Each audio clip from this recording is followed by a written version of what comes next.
Hello. Hello there. Thank you for joining, and good to have you with me again this wonderful Sunday evening for me, and whatever time of day is where you are. I hope you're well and that you're enjoying your weekend or work day if you're not in the weekend on a Sunday. Wherever you are in the world, and you're enjoying also the Chinese New Year if you celebrate the Chinese New Year celebrations too. Great to be back, and today I wanted to talk about something actually that was raised in a message to me about picking a teacher. And it felt like a really good thing to talk about for a few reasons. One, it's come up before as well in other conversations I've had with the people I've been working with, either independently or in groups. So I do these language group therapy sessions, which I absolutely love, and also one-on-one sessions with some people too.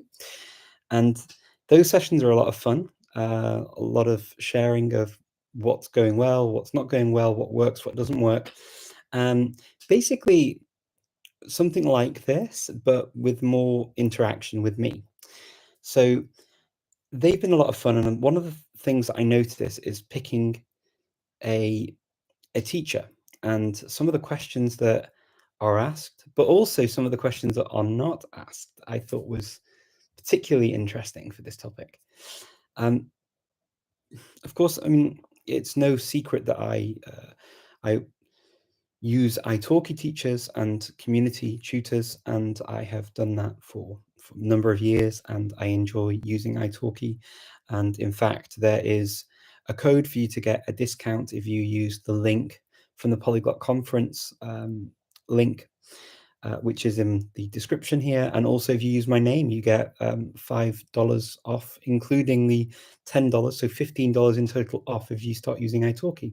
So, of course, I'm glad that I can at least offer you that if you have never tried italki before. And what I want to do is just talk about some of the considerations I think are important when it comes to finding a teacher. Now, on the italki site itself, the first thing to sort of mention is when you're looking for a teacher of a language, you can filter by languages, but also there are other filters that you can use. Things like time of day, that where you are available and they're available. Price range as well, so how much you're willing to pay and how much is, for example, a bit too expensive for your budget. So you can already start selecting things so that you don't have so many videos to look at when you look for your teacher. The cool thing with italki particularly is that you do get to watch videos and read things about the teacher and hear about them before you start the lesson. So I would definitely encourage you to do that and to use that functionality on the website. If you're using another site or another method to find a teacher, then I'm sure there would be other options like that to be able to look through carefully. The one I know best is italki, so I'm going to talk from the basis of italki for this discussion. Now, some of the things that I find people don't take into account are questions about being able to reproduce the sounds of the language in a way that's, well, first of all, comfortable and then also easy, and also authentic for who you are in the language. Now, for a number of the languages, particularly European languages, this isn't really a huge consideration. It is to a degree if you want to be able to hear the pronunciation clearly. So my very first piece of advice is find somebody who has a similar sound to their voice as you in your own language. So if you pick somebody who's got a naturally very high voice and you've got a naturally very low voice, not only are you trying to hear how the sounds are in the language and repeat the sounds, what you can find that you end up doing is repeating those sounds, but with a very high pitch that's very unnatural for you and possibly even uncomfortable for you. The same goes the other way around. If your voice is naturally higher and you go for a low voice like this, and then you try to repeat it and you normally have quite a high voice, again, it can feel quite uncomfortable. It can sit a little bit wrong in your throat. It can actually possibly cause you pain over time. So I would definitely make sure that you look for somebody who has a similar tone to their voice as you. And that's kind of non-gender specific advice. It could be a gender neutral piece of advice, really, because some people of all genders will have different sounding voices. It's not like you know, the sort of the typical stereotypes of one or the other. We all have a mix of voices within um, our different genders on the planet. So I wouldn't worry too much about that. But it is really important to hear it. I found, particularly with tones in a language, to hear the tones and to be able to reproduce them, particularly when you're dealing with kind of high tone, low tone, neutral tones, rising tones, falling tones. If I heard them from somebody who had a naturally higher voice than my own, or even naturally lower voice than my own, I often find it harder to hear the tone differences. So for tonal languages, I think that it's particularly important to do this, but also for other languages where you have sounds that are kind of alien to you and you need practice to get them right. I actually believe that sometimes when people say you sound different in a language, it can often be an effect of having had a language partner or teacher to practice your speaking who had a very different sounding voice. I believe that it can influence how we then sound later. So I think getting that right is good. It's my first piece of advice to anybody wishing to improve the pronunciation, improve accent, is to do that. The second thing that I will say is sometimes gender is important. And the reason I say that is because if you're learning, say, Arabic, and you are a man and you are teaching a female student Arabic, for example, you are not going to use the female endings on for Arabic or the verb forms. You're also very unlikely to use the we form, the sort of inclusive form, or they form for a group of women in the same way, because you normally don't fit into that group in society. So sometimes I think if you're a woman or you use female pronouns, then it might make sense to speak to somebody who's going to use the same pronouns as you, and vice versa for men. It can play a role in the learning process, so it can make sense to do that. Other languages where I've heard people have reactions are Japanese, where men have learned from female Japanese speakers, and they've spoken Japanese in a way that sounds, yeah, as a woman would speak, and that's possibly not the desired effect that the male student would want. Um, and I've heard stories about this in the past. So again, if you know a language is kind of used in a different way for genders, or if you know that it's a gendered language, like Hebrew or Arabic, or um, some other language with genders when you speak, then it's possibly a good idea to look at other options if you struggle with that. Now, this does not mean that having the opposite gender or a different gender of speaker as your teacher is a complete barrier. Absolutely not. I'm not saying that at all. I've learned languages that are gendered, and learned them quite effectively with people of different gender. So I don't, I'm not saying that. All I'm trying to do is give you some advice that will help you to um, minimize some of the difficulties with, for example, when you're speaking, things that you have to think about.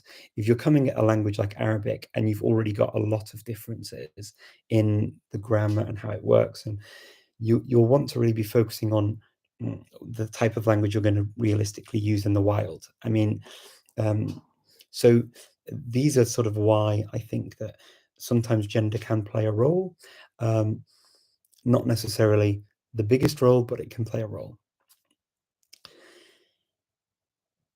The other things that I would say to look out for as well are people who actually appeal to you. And this would probably override the previous advice. So if you don't feel a connection with the teacher, if that's not working for you, then obviously it doesn't matter how great a fit it is in terms of language. If the connection's not there, the connection's not there. If they have a very different way of working and they make you try and fit their way of working, then that also can be an issue. So watching the videos that the teachers have is really important to see, first of all, before you meet them. Do you feel that this person could be someone you'd want to talk to? Is it somebody who you think would be a good teacher? Is it someone you think would be a fit for you? And you have the option on italki, for example, to do test lessons. So you can even do a sort of schedule a test lesson where you have a meeting, you talk about what you need. They may have a course or a method that they use or favor, and you could absolutely use that if it appeals to you. However, sometimes our needs are different. So on italki, for example, if you have a community tutor or if you have a professional teacher, they may have very different outlooks on how they're going to help you learn the language. The community tutor might actually like that you come with something very definite that you want to do. It could be, for example, you want to practice speaking the language. And there's a great way you can do that by taking materials with you to the lesson to practice reading them aloud, to practice dialogues by swapping roles backwards and forwards. You read one role, the teacher or community tutor uses the other role, and then you swap and you get feedback and you analyze what you're talking about. You look at any words or grammar or any parts of the dialogue or the text that you're reading together and see whether or not they make sense. And if you've got any questions, you can ask them there and then.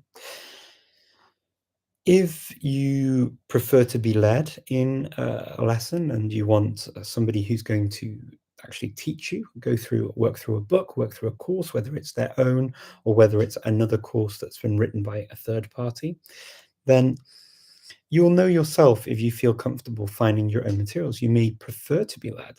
And so have these things in mind of knowing what your natural preference is. If your preference is for a led course structured by the teacher and you're trusting the teacher, then by all means go for that. There's no one right way to learn a language. There are many, many different ways, and they appeal to our different personality types. The same goes for if you want to if you want to practice speaking and you don't want a structured course. Maybe you have a course that you want to go through. Maybe you're at university or at college or studying on a course online, and you just want to practice what you're doing and you want some help with feedback or pronunciation or what other grammar or whatever else it is. And so you might have a very specific thing in mind. So take all that into account too when you're looking for a teacher, and discuss that with the people that you meet, because that will play a part. You will have an idea as well if you do a short test. So when you go to somebody, for example, with a strong idea, use maybe the first half of the 30 minutes to just talk through what you want, but ask them to teach you something very specific with the second half. Okay, whether that's going through materials that you have or whether that's going through things that they have. Doing that, you're going to get an idea of how it's going to work in the future. It may not be a perfect scenario, so allow them a little bit of space because it will be new for them.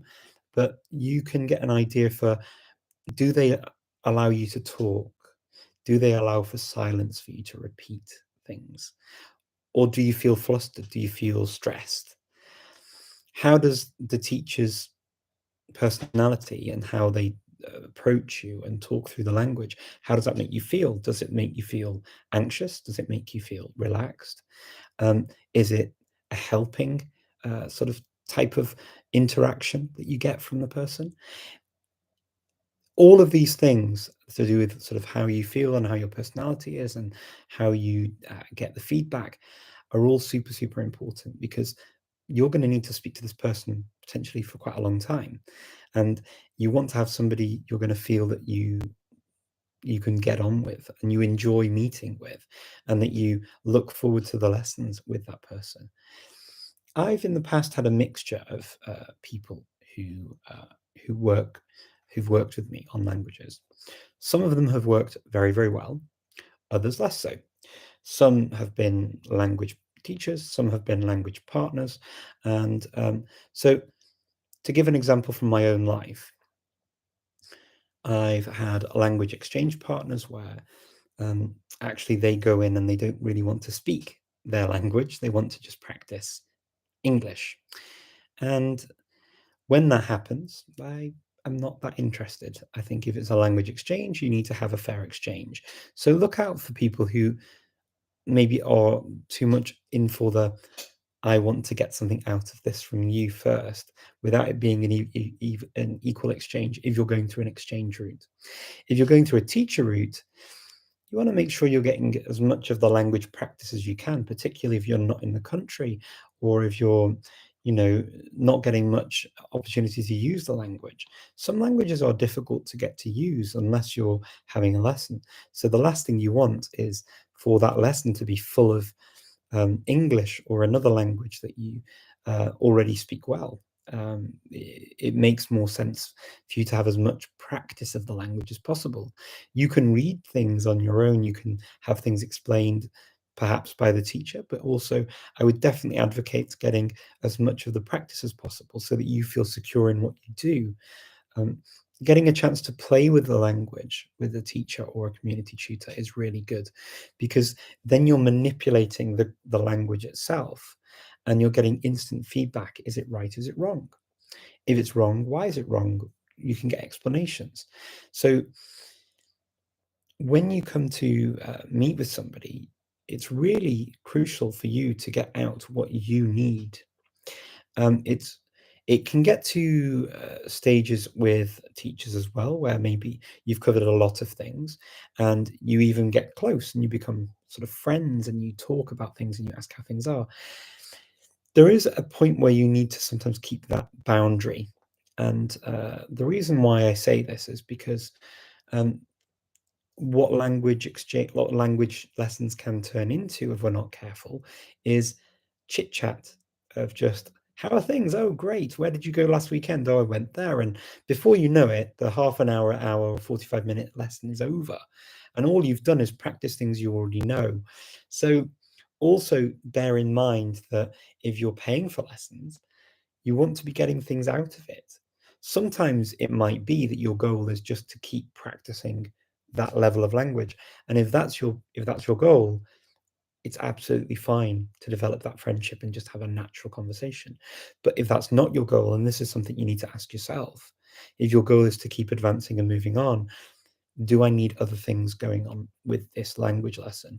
Do I need to be looking for other texts? Is the teacher actually trying to bring more vocabulary and that I don't know, or expressions?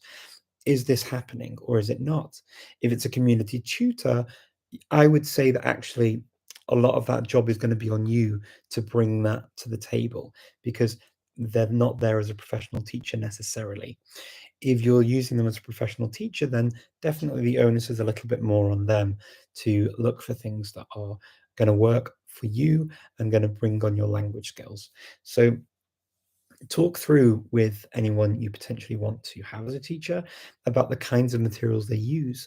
What kind of methods do they have to help you learn the language? So um, these are all the considerations that I have for finding a language teacher. I want to stop there with my own kind of monologue on this and just see if there are any questions from you, and answer those about this topic. And then if there are any other questions generally, I'm very happy to answer those too. So thank you very, very much for coming, first of all. And yeah, good evening, goedenavond. Great to see you. So Aside from things like Italiano, Italiana, it shouldn't matter for first Italian lesson, should it? I'm a learner of familiar with Spanish and definitely agree about personality. Yeah, so a language like Italian, it's not as important. No, it's not as important. The reason I mention Semitic languages, particularly Hebrew and Arabic, is because I've had experience of people raising children in those languages, where they are the opposite gender to their child, and they've spoken to me about the it takes a little bit longer for the kids to learn to speak in the correct gender sometimes when they're in that situation where they're the only one speaking it from the opposite gender parent and the other parent doesn't necessarily speak the language. So it can be important for those particularly because with the Semitic languages, it affects not only the pronouns or some endings, but it affects the verb form that you use. So that's why I mentioned those languages. And Japanese, because the style of talking is different for Japanese men and Japanese women. So it's something that is perceived when people go and learn Japanese, and it's something I've heard commented on a lot. For Italian, my teachers were all women for Italian, and it was not a problem at all. So they were using the A at the end, and I used the O, and I didn't have any problems. So even the agreements with the verb forms, it wasn't a big issue. For most European languages, that it really isn't a big issue at all. It's not so tough. Days of French and Swedish said Swedish natives have found his pitch accent too female. Interesting that he said that. It can be that if you learn from somebody of the opposite gender, you imitate naturally. If you're a natural imitator, you imitate the tone of the person you're speaking to most. And so if the person you're speaking to most and you don't have a range of people that you speak to, then yes, you can find that you will definitely go out of your normal comfortable range, and it can be problematic. Yeah. It's not necessarily a big issue, but it can hurt your throat, and also it can make it sound a bit strange when you switch languages. So people will say, "What on earth happened to your voice? Why are you speaking so high or so low in that language? What's going on? Sound like you've been possessed." It's and I've heard people say that to other people as well. You sound like you've been possessed by a demon. What's going on? Why are you speaking in that way? And that's, I think, why. A few weeks ago, you gave me an estimation about hours to get into Turkish. Can you kindly repeat that? Which percentage should be with a teacher? Okay. Vielmals merci. Ja, gern. So with Turkish, I did it on a course, and it was an intensive Turkish course in Skopje. I went to the Yunus Emre Institute, and we did A1 over 3 months, and we had 15 or 16 hours of tuition with a teacher a week. It's a lot. And then on top of that, we were advised to study, or at least practice and study the language for an extra 20 hours a week to get to A1. So the tuition, I think, comes out at somewhere like 72 hours, and then you study on your own as well. And that was A1, and the same for A2. And then for B1, it was double. So basically A1 and A2 together, B1. We did the same as we did for the two A levels. And then for B2, it's the same again as B1. But I didn't finish the B2, unfortunately. There were not enough people, but yes, that's kind of how it works. Okay. Just going to see if there are any questions in here.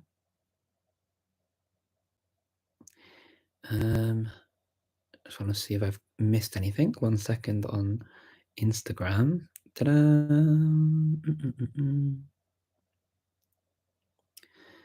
So You have had a good birthday. Thank you very much. I did have a good birthday.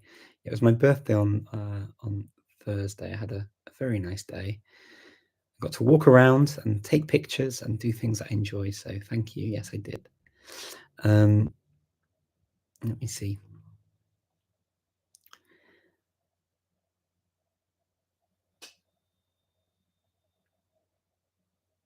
Thank you very much for the nice words. I appreciate it, and the hellos. I'm doing the best I can to find the questions that are here. I will. Okay. I'm very disciplined and intelligent. Thank you very much. I really appreciate that. Thank you. You're very kind. Okay, thanks. You're very welcome. Anything I can help with, I'm very happy to do that. Thank you. Thank you for the kind words. I can't see any questions. Maybe there's one I'm missing. Quería preguntarte tu opinión sobre un tema aquí en el mundo hispanoparlante. A ver, ¿piensas que el idioma español es internacional? ¿Cómo? Es machista. Pues creo que la verdad que no diría que no, porque sí que se habla bastante sobre los géneros, sobre también el idioma, cómo se habla, por ejemplo, para incluir más gente. No sé, creo que es en el pasado, a lo mejor, pero ya creo que está cambiando, ¿no? El español. Sí me parece, así, desde fuera. Es que no vivo en un país hispanoparlante, pero sí que así me parece. En Costa Rica, donde vivo, la gente... espera, es un poco difícil leer todos los comentarios aquí. Poemas aquí es machista. Puede ser, en algunos países sí que cada país es diferente, ¿no? Y eso se depende bastante del país. Pero lo que veo desde fuera, veo que hay diálogos sobre todas esas cosas en español. Eso sí que no me parece tan machista ya. Do you think that gender matters when you present teaching Russian, when parents teach Russian to the kids? So I've not noticed it as much of a problem with Slavic languages or with Romance languages. It feels like I think because it doesn't seem to affect as much of the grammar as the Semitic languages. And that's why, because Semitic languages is not just a few verb forms that are they're not that different. In Semitic languages, it's the entire conjugation of the verb and different pronouns for we as well. It makes it quite challenging to sort of go from one to the other. And let me give you an example. Let's say, if you are female and you want to use female pronouns in Arabic, and you learn with a man, you're never going to hear the man talk about the female we pronoun to include, right? Or they in the same way, because it's not their world. Whereas if you go to an Arabic speaking country, you're more likely to be speaking with other women using female pronouns and female gendered language. And so it would make more sense to have more exposure to using those pronouns in a more natural way, right? So I guess that's kind of where I'm coming from with this. Whereas in Russian and in the other Slavic languages, you get it. I mean, you do get this issue. You do, absolutely, as a learner. So actually, I heard a story yesterday of an Albanian speaker who was speaking Serbian and using, she would have been expected to use female verb forms, but she was using male verb forms for the past tense in this particular case. Generally for the present tense and stuff, it's not an issue, but for the past tense, it is an issue. And that's kind of where but I've not heard many issues like that in the same way. Could potentially be problematic. Look, I mean, if you find that as an extra stumbling block, then my advice to go for the gender you're looking to represent in that language and use, that would be a good way of avoiding that barrier and avoiding that potential additional issue if you're worried about it. My experience hasn't shown that it's been a huge issue with the European languages, but hey, I mean, go with what you feel comfortable with, and what you think is going to be the sort of lowest pain barrier for you.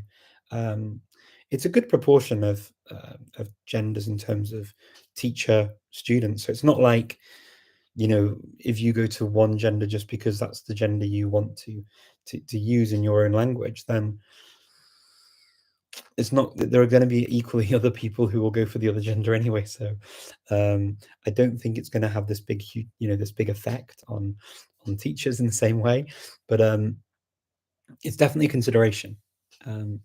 Yeah.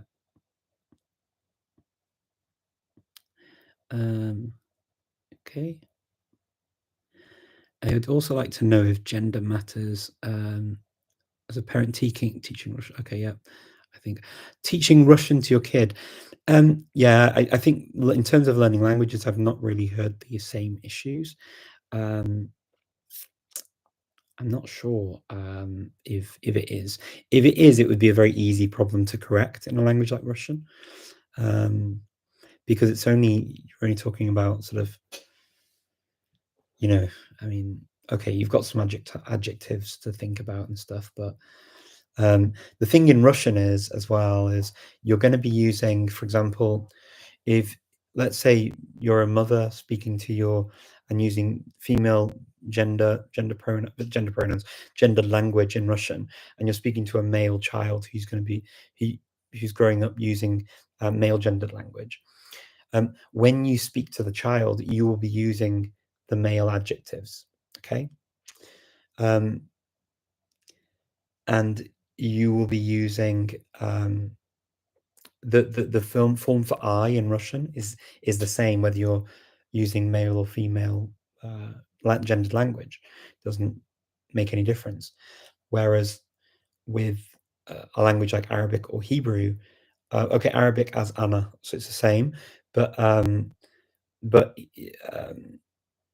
and yeah, ani as well. But it's but what you do have are different verb endings for the present tense, and you're not necessarily going to pick up on those. And also with how you say you back as well, because if you say you in a masculine way and it's your mum, it's the wrong gender, whereas in Russian it's just ty. You can just use or vy, it's like it's polite or casual. So there are fewer things to think about and to correct. Whereas I think, yeah, for those other languages, it's a little bit more complicated. It goes a little bit deeper. And as I say, for the inclusive inclusive we, or male gendered they, or whatever else, then it's different. You do see this. There is one language in Europe that is affected quite a lot by this kind of thing, and that's Slovene. It's one of these languages that is affected by this, and possibly might be more problematic. In fact, Slovene, the issue tends to be if you're growing up in a place where you don't have many speakers, getting used to using the dual might be problematic. Although there's a dialect of Slovene, I believe at least one, that I can think of, where they don't use the dual very much, if at all. But generally it's used in Slovene, and the dual is also used in sort of the Semitic languages. So if you don't have the other person to talk to and use the dual in the same way, it can be also a bit problematic. It's an extra thing that you have to get used to.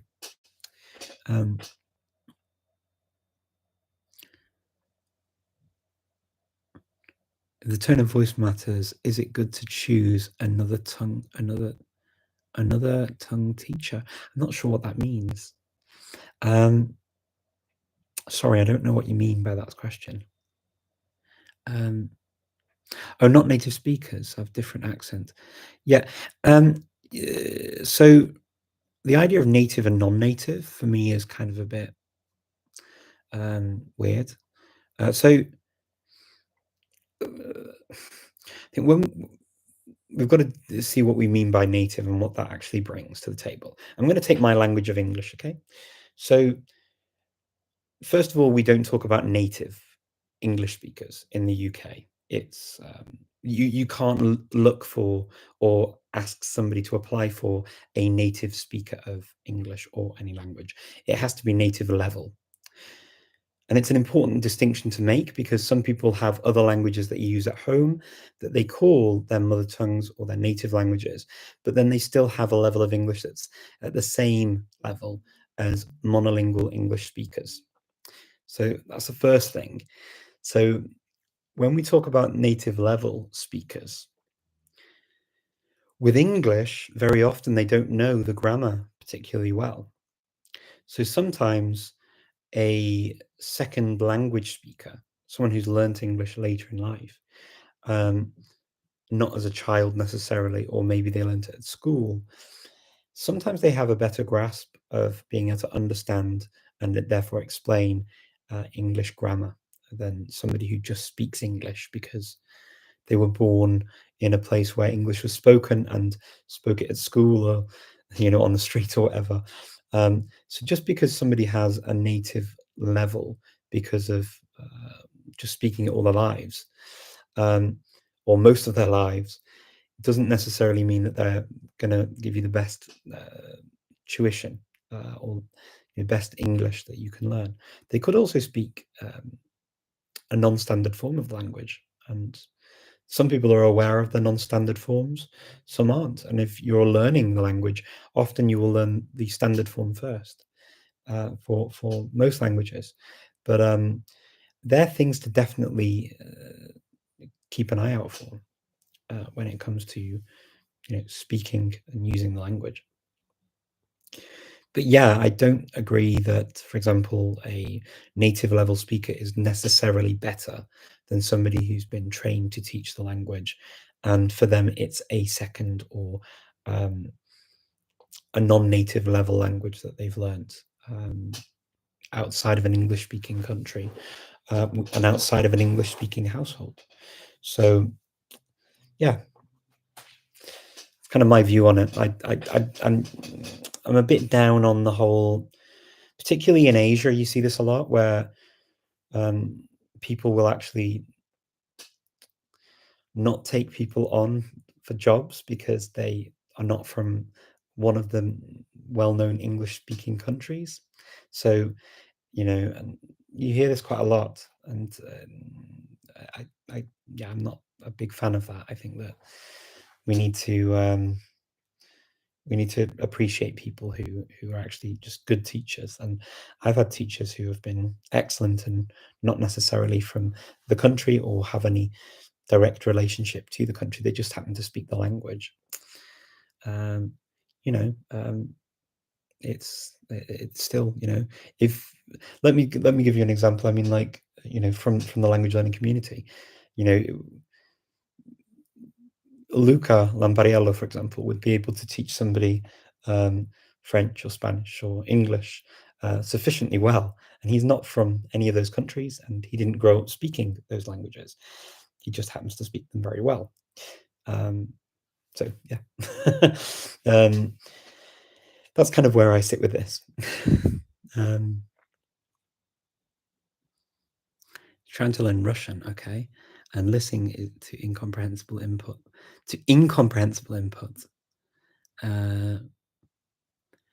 Yeah. Okay. So listening to incomprehensible input, that's definitely not something I would normally say to do. It can be good for understanding the tone and getting used to the tone and the flow of a language to a degree. What the brain can often do, and you will need to know whether this is you or not, is if you don't understand it, if it's incomprehensible input, your brain can often block it as white noise. So that basically means I'm hearing this noise, I need to shut it out because I need to concentrate and focus on what I'm doing. And if it's doing that, it's not really a huge amount of use to be having it on all the time. If you've got it on for a certain amount of time and you're hearing it to get the melody of the language, the rhythm of the language, then that's a bit different. You can kind of start trying to hum the sound of the language, for example, and see if you can sort of get, even though you don't know the words, you can try and get the intonation. How does it sound? How does that language sound? So, for example, if I were to imitate Albanian spoken in Skopje, it would sound like there's a definite sound to it that you can hear when people speak, and it's this sort of sound. So when people speak, they tend to speak in this pattern. So getting to know the melody of the language is quite useful, but doing it to the point where you are just listening to incomprehensible language that makes no sense and your brain shuts it out, it can actually have the opposite effect, I think, on some people. It can make you get bored and frustrated, and you potentially don't want to listen to the language. So therefore you start shutting it out, and you maybe start to resent turning on the radio or listening to the language, because your brain starts shutting it out automatically without you trying. So I wouldn't go too far down the incomprehensible input route. Comprehensible input's a different thing. And listening, as I say, for a very specific reason, trying to get the melody or something, can be handy. You can also do sort of activities. You may have it on, look, if you don't block it out, and some people don't block it out, okay? Some people don't. And if you're that person, then you can carry on with the radio on in the background, perhaps. But know who you are and what works for you, because you're not the next person. You are a different person. And what works for you doesn't necessarily work for them, and what works for them doesn't necessarily work for you. So be very conscious of what works for you and what effect this type of input has on you, and either take it and use it for something else, like listening for the rhythm and flow, or saying, I'm going to spend 10 minutes listening to the radio and see which words I recognize and try and write them down, or some other activity that maybe appeals to you like that. It could be that you like to just repeat after things. You like to want to, maybe you learn a jingle for an advert, for example. Could be something like that as well. Let me see.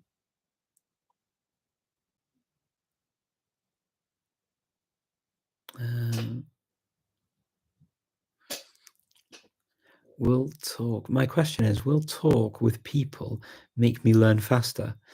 Any mistake you could make me notice?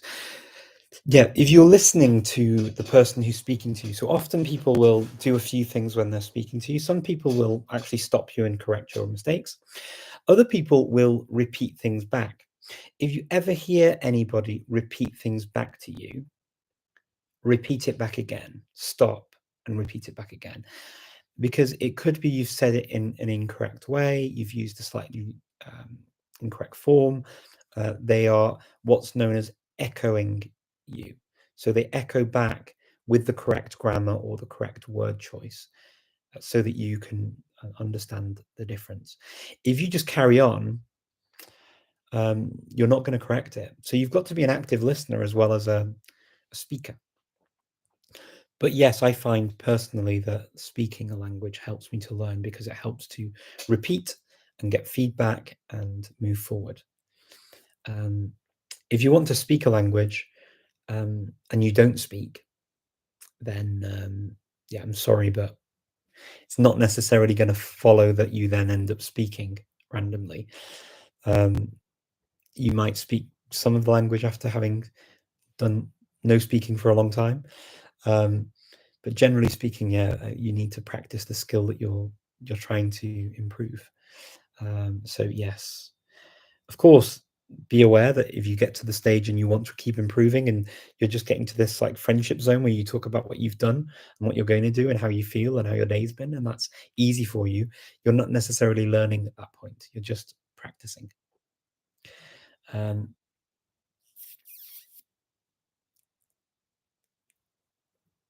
Okay, I'm trying to see if there are any other questions. I can't see any here. I can see some more on YouTube. So I'm just going to have a quick look at the YouTube questions and see what else I have. Yeah, thank you for all these questions. I'm glad that you've got questions for this. I think it kind of came as a bit of a surprise, this topic, because yeah, it's not I think some people didn't have any particular immediate thoughts, but it's good to see the thoughts opening up during the live itself. Okay. Wow, I'm gonna just see if I can catch up. Okay. Oh dear. Okay, go.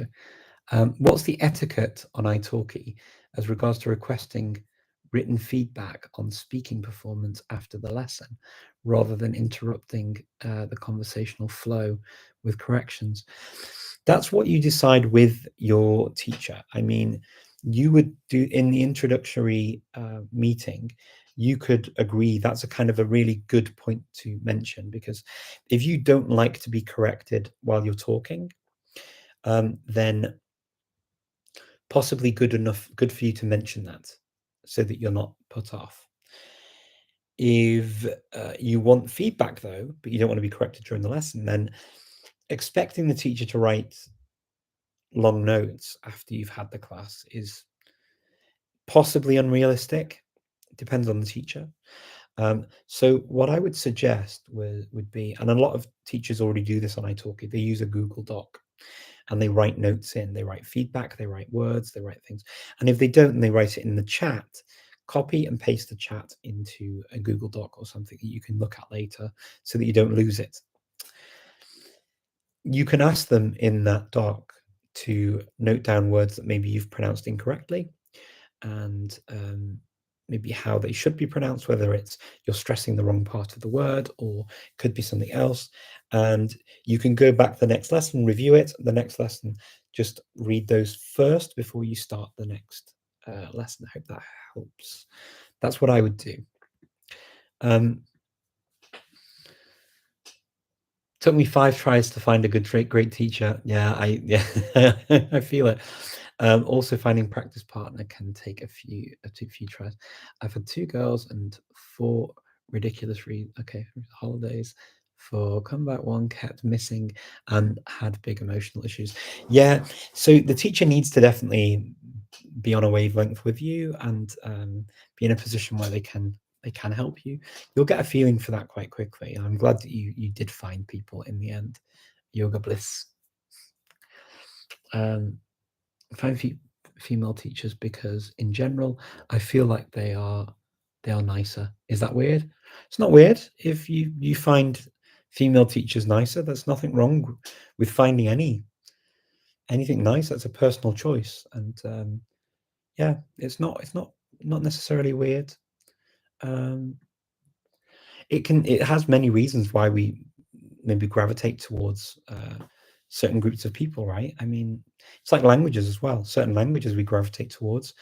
It's not because you hate the other languages, right, or the other people or the other groups necessarily. It's just because you gravitate towards that and you feel comfortable. And if you're learning a language, we want you to feel as happy about learning it as possible. And the nicer things you can do to make you feel comfortable, I think is not necessarily a bad thing. I think it's a pretty good positive thing, actually. So yeah, I mean, you're not being exclusive. You're just including the people and saying that the group that you particularly warm to, and that's fine for that to be female teachers. Let me see.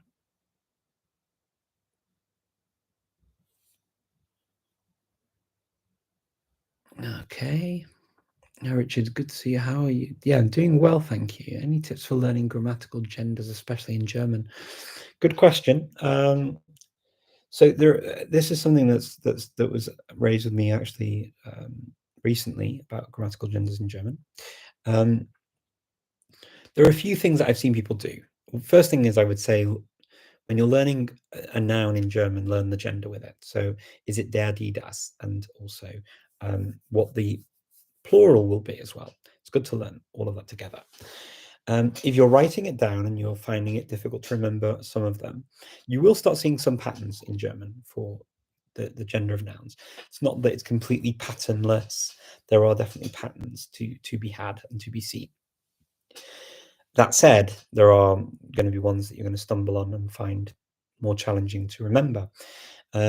You could, if you use colors, you could use colors to color code nouns. You could use a highlighter, or you could write them in a different color. So die nouns or der nouns or das nouns, but you write them in different colors. So it could be blue for one, green for another, and red for another.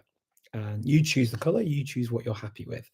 Or you could use a highlighter and highlight them in those different colors. And if you do that on the page, or if you even group nouns together for the genders, then sometimes those kinds of things stay in your memory a little bit easier.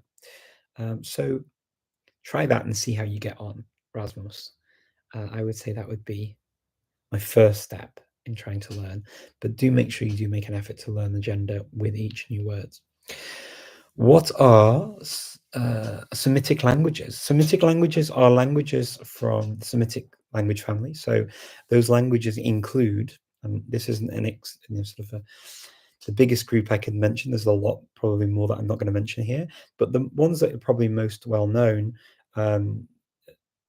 would be Arabic, Hebrew, Amharic, Maltese in Europe, because it's one of the EU languages, and Assyrian, for example, and Aramaic, which is known as a biblical language. So these languages are Semitic languages.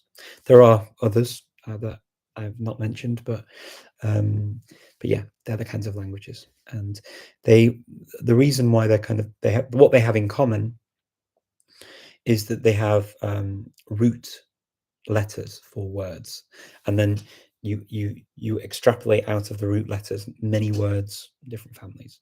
So a word like kitab, which is the word for a book, is KTB. But from kitab, you can have kataba, which is he wrote in Arabic, and you can have maktub, which I believe is office in Arabic. So you basically manipulate those three core letters. Some roots have, I believe, fewer letters, but generally we talk about three root letters. And you can extrapolate words out of that group of letters to create words, to understand meaning and find meaning of things that you didn't necessarily know. So yeah, that's one of the things. The other thing is they tend to have genders like pronouns as well as gender on adjectives and nouns that particularly that relate, well, nouns generally, but also they will change the endings relating to people, for example, and they tend to have the dual as well as another, which is like for two people or two people. That you would have a separate conjugation for. Yes. Okay, let me see. Some people make a big deal out of being a native speaker when looking for teachers. Yeah, it's not. Native level speakers are not all they are cracked up to be. They can be great. That's not to say native level speakers are bad. It's just putting them above other people who actually are really good. It isn't fair just because they are a native level speaker. And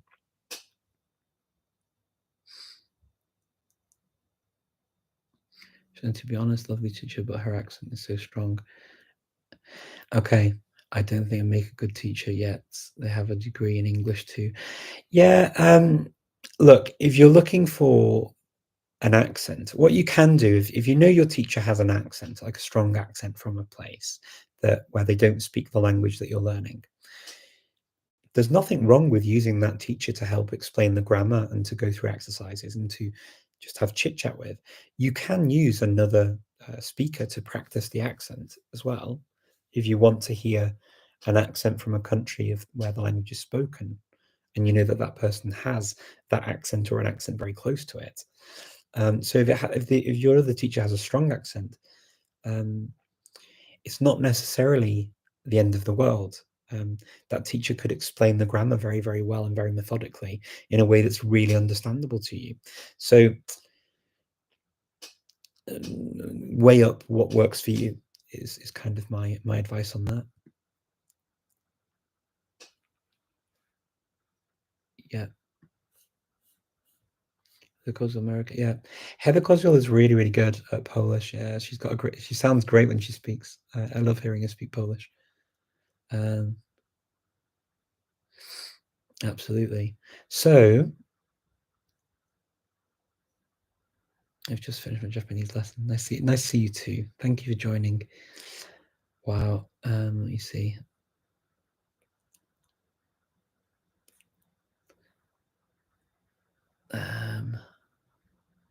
Stuck at the same level for nine months. How can I fix it?